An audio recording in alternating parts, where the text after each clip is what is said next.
Nampak orang keluar buru-buru dari ATM tuh Pak.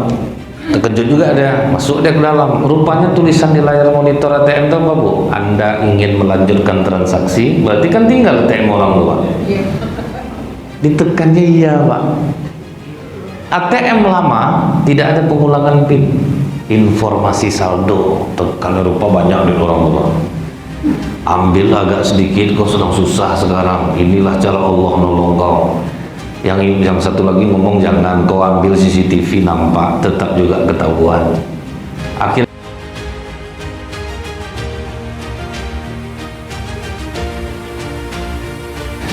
tidak henti-hentinya kita mengucapkan alhamdulillahirrabbilalamin, bersyukur kita kepada Allah atas nikmat yang Allah karuniakan, yaitu nikmat keimanan. Walaupun mungkin Bapak Ibu sebenarnya punya banyak kegiatan, tapi semua dikesampingkan. Hadir kita di masjid ini, kemudian kita hadiri juga majelis ilmu, nanti sholat tarawih dan witir berjamaah. Semoga apa-apa yang Bapak Ibu lakukan ini menjadi sebab mudah-mudahan yang sakit disembuhkan oleh Allah, dikaruniai rumah tangga yang sakinah mawaddah warahmah insyaallah.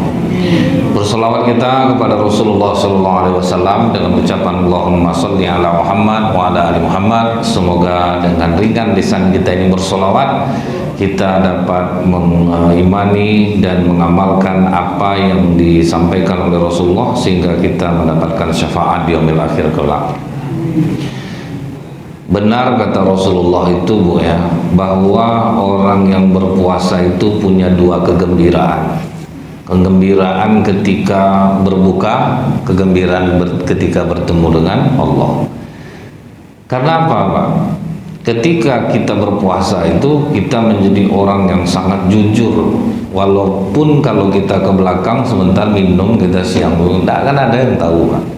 Tapi tidak mau kita lakukan. Sehingga kejujuran kita tadi itu berbuah. Begitu kita berbuka itu terasa bahagianya, karena jujur itu. Jadi orang-orang yang tahan dirinya Bu, di Ramadan kan ya hidupnya ini, di luar Ramadan dia menjadi orang yang jujur, tahan bagaimanapun banyak godaan, dia tetap tidak mau melanggar aturan Allah sekalipun Allah tidak tahu, maka ujungnya dia akan menjadi orang yang bahagia. Sahabat Rasulullah yang agak lama meninggalnya Bu, salah satunya namanya Abu Ghiyad Al-Makki. Abu Ghiyad Al-Makki ini umur sudah 80 tahun, hidup miskin di Madinah tuh Pak. Yang di rumahnya tuh tinggal 9 orang Bu, anak 4 orang, mertuanya pun masih hidup pula, dia udah tua pula Pak. Pencariannya itu Bu, mengembala kambing orang, enggak pula kambing dia, nah, jadi susah hidupnya. Tetapi ibadah tidak pernah tinggal. Ibadah tidak pernah kendur walaupun hidup susah dikasih oleh Allah. Nah, dari sini kita tahu bahwa ternyata sahabat Rasulullah itu bukan gara-gara sholat kaya raya mereka, enggak juga, susah juga hidup. Dapatlah dia uang Bu, dan uang ini tidak sedikit jumlahnya Pak. Ditimbunnya lah di belakang rumahnya. Uang itu jumlahnya mencapai 1000 dinar Pak. Itu ditimbun di belakang rumahnya, sambil dia ingin mencari tahu siapa pemilik uang ini. Tapi di sisi lain Bu, kebutuhan sangat menghantui. Karena udah tua, belum ada rumah yang layak, belum ada usaha, bahkan masih kerja sama orang.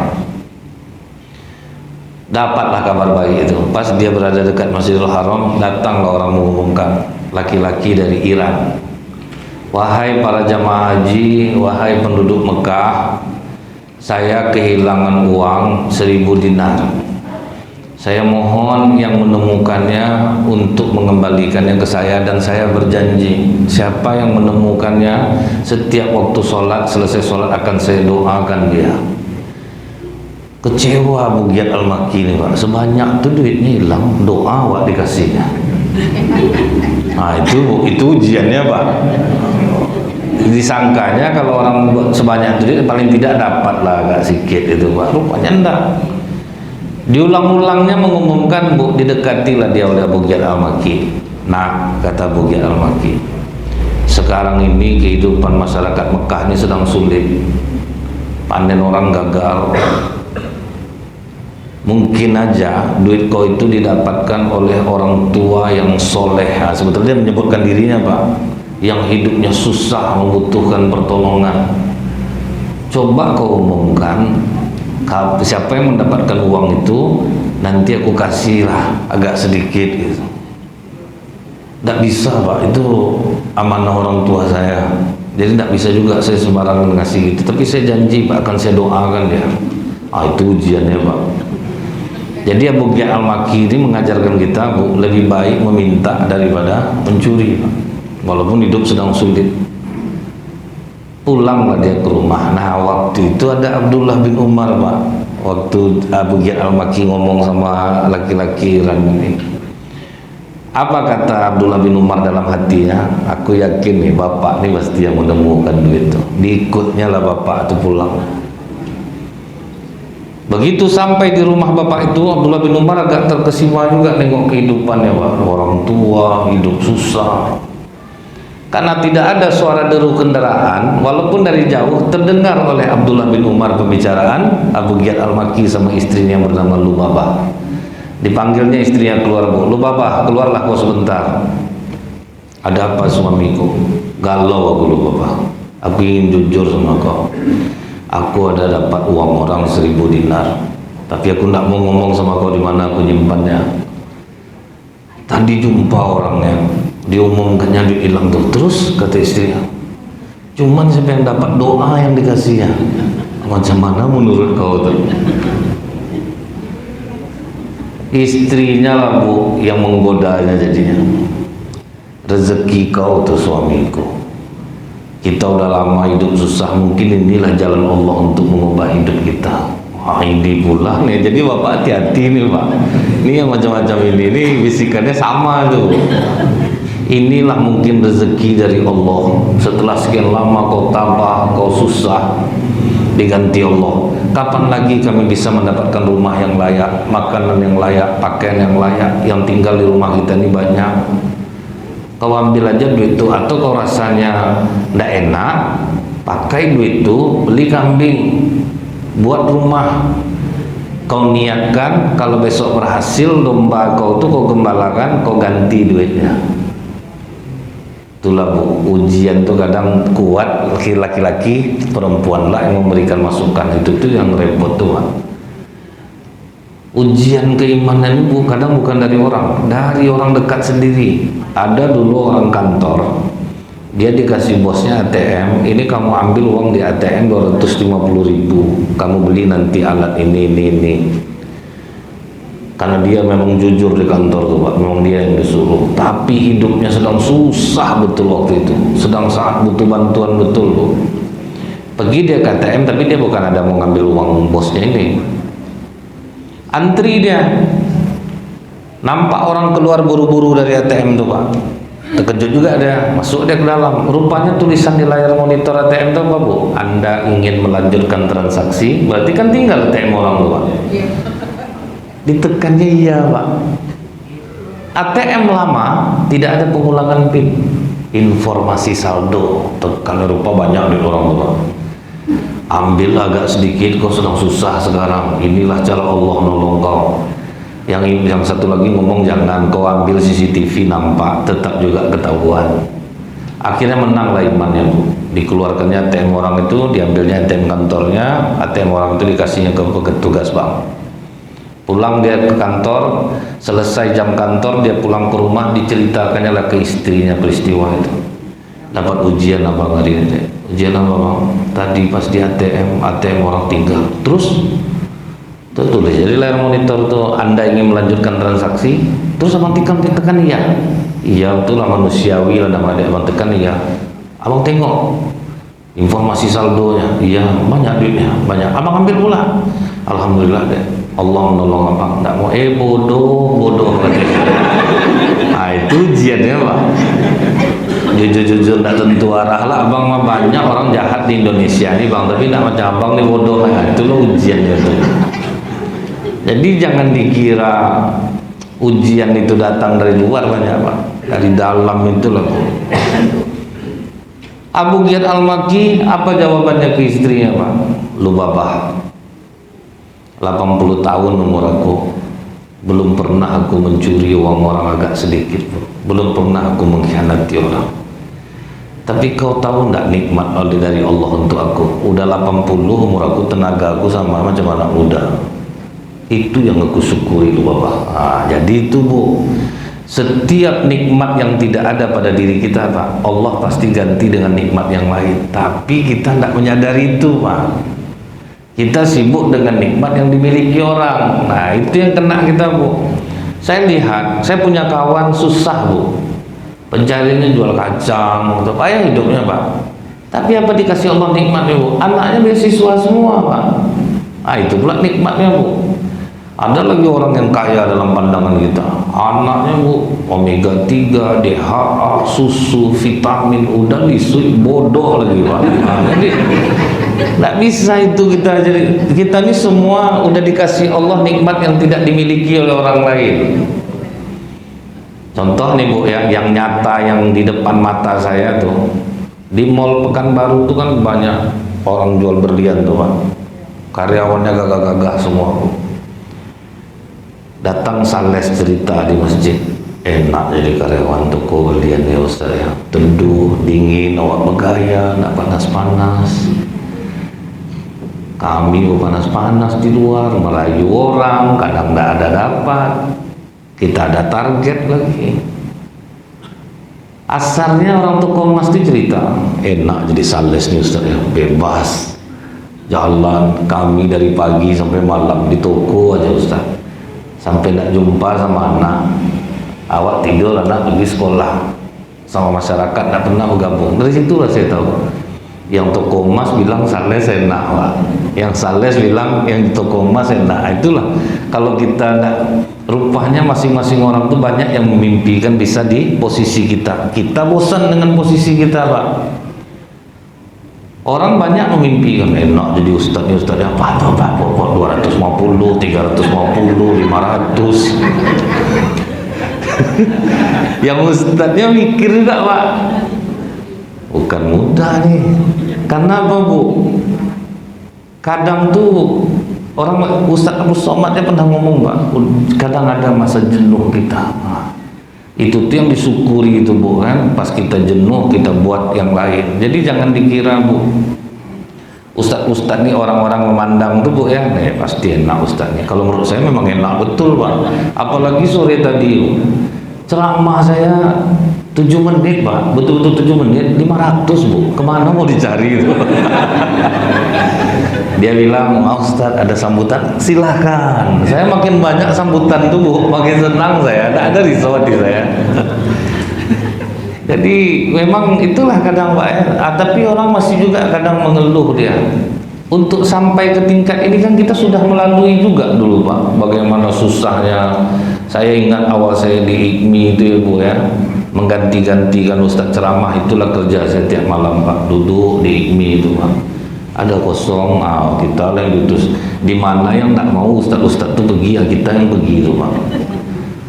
Sampai berlumpur-lumpur jalan ada yang jatuh-jatuh, oke Pak, itu ke situ begini.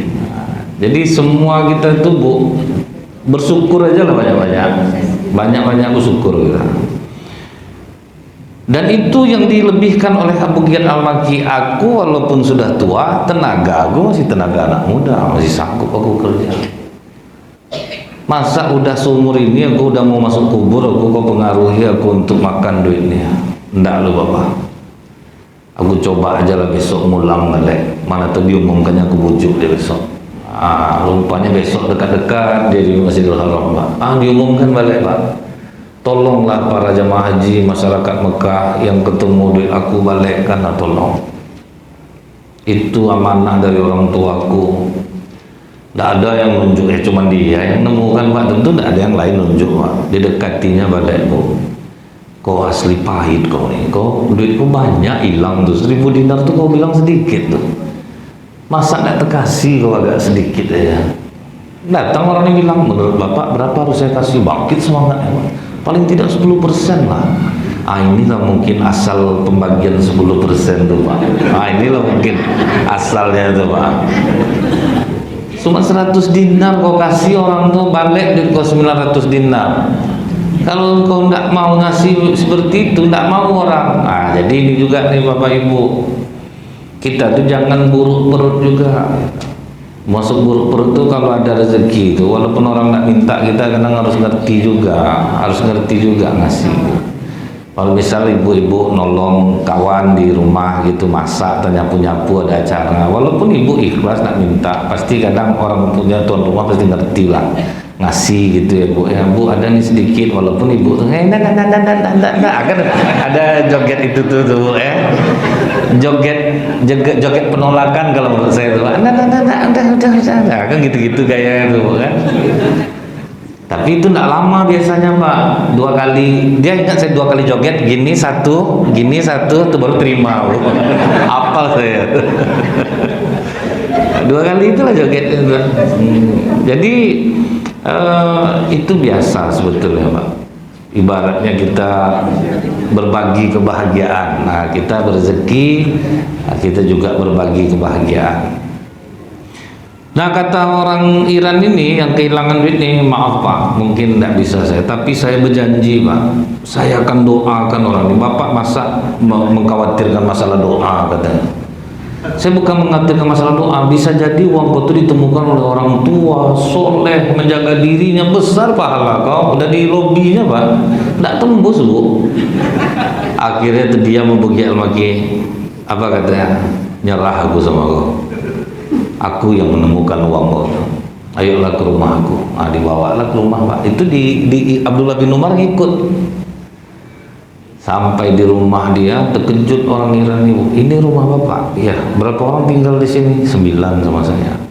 Mertua juga masih hidup. Di sini juga tinggal anak saya 4 orang. Terus masuk dia kan kaget ya Pak, macam kandang kambing lah rumah itu. Tunggu kau di sini sebentar, digalinya lah belakang rumahnya, diambilnya lah duit itu. Ini duit kau. Dan ingat janji kau, tolong doakan aku kepada Allah, minta ampunkan dosaku sama Allah, karena telah mendiamkan uangmu yang sebenarnya aku yang menemukannya. Apa kata orang ini? Aku makanya tidak mau ngasih itu Pak. Bapak aku meninggalkan uang 3.000 dinar. Dia pesan untuk aku 2.000 dinar ini pegang sama kau, yang 1.000 dinar itu kau carilah orang yang tepat untuk menerimanya. Setelah menengok keadaan bapak ini, rupanya memang bapak yang pantas untuk menerima 1.000. Baru ramah balik Bu. Tadi udah enak lagi Pak. Tapi memang iya Bu, kalau kita dikasih duit itu sedang marah itu turun langsung Pak. Itu memang nggak bisa dipungkiri. Ada istri dari jam 4 sore diteleponnya suaminya di kantor, nggak ngangkat, di WA nya nggak balas, di video call di reject sama suaminya Bu. Ngamuk deh Bu. Jam 2 malam pulang suaminya, kurang ajar kau ya, aku nggak mau manggil kau abang lagi dong, kau nggak menghargai aku manggil kau aja. Aku telepon nggak kau angkat, aku WA nggak kau balas, aku video call kau reject. Suami macam apa kau? Nggak juga berubah kelakuan kau. Dibuka suami dompet Pak. Tak, maaf Abang Dek, tadi ada bos di kantor lagi kerja, ini ada rezeki untuk Dek. Cuma masa Dek Bang, Abang kasih kabar lah, telepon bisa berubah Bu. Nah, itulah dasarnya itu Pak. Jadi memang itu nggak bisa dipungkiri itu Bu. Jadi memang kita tuh memang uang itu Bu ya, kalau dibawa baik-baik dia. Tapi memang untuk mengendalikan orang marah sama ndak, hadiah lah Pak. Memang itu paling dahsyat dari zaman dulu, itulah cara Pak, menutup kekecewaan orang, itulah caranya. Jadi kita bertahanlah jadi orang jujur dalam keadaan apapun, seperti macam bulan Ramadan ini Pak, jujur kita enak betul buka itu rasanya. Nah, itu Pak. Tapi kalau orang-orang yang menipu-nipu misalnya gitu Bu ya, tidak akan ada nikmatnya. Lebaran pun Pak, walaupun dia yang paling sibuk, kan belanja itu orang tidak puasa Pak, paling sibuk tuh Bu. Sudah dia belanja, duduk dia dekat kedai-kedai Ramayana tuh Pak, makan semuanya. Terus saya bilang, dia tanya sama anak saya, banyak orang-orang tidak puasa, karena ada 2 orang yang tidak bisa puasa tuh Nak. Orang gila satu, anak kecil satu. Enggak Pak, berkumis berarti orang gila tuh. Dia kan 2 itu cuma Pak, anak-anak orang gila atau orang sakit gitu kan. Tengok badannya sehat, bisa jadi dia gila. Nah, jadi anak saya masa gila, maka itu kata Rasulullah, kita tidak bolehlah buruk sangka. Kalau itu menggila bapak itu kan kita tidak tahu kan. Nah jadi sementara orang-orang yang rajin puasa itu pak rata-rata tuh ke mallnya tuh siang sampai sore pak. Yang puasa tuh siang sampai sore dia sambil nunggu apa ngabuburit. Tapi kalau udah apa bu ya, yang datangnya dari siang itu udah bersemangat, itu nampak tuh. Ini lain tenaga nampak keliling pak. Orang yang puasa dari loyo semua bu, dia ada tenaga tuh. Lupa banyak makannya. Nah jadi mudah-mudahan Bapak Ibu kita keluar dari Ramadan ini menjadi hamba-hamba Allah yang jujur, tetap seperti meramadankan hidup kita insyaallah. Subhanakallahumma bihamdika asyhadu an la ilaha illa anta astaghfiruka wa atubu ilaik. Assalamualaikum warahmatullahi wabarakatuh.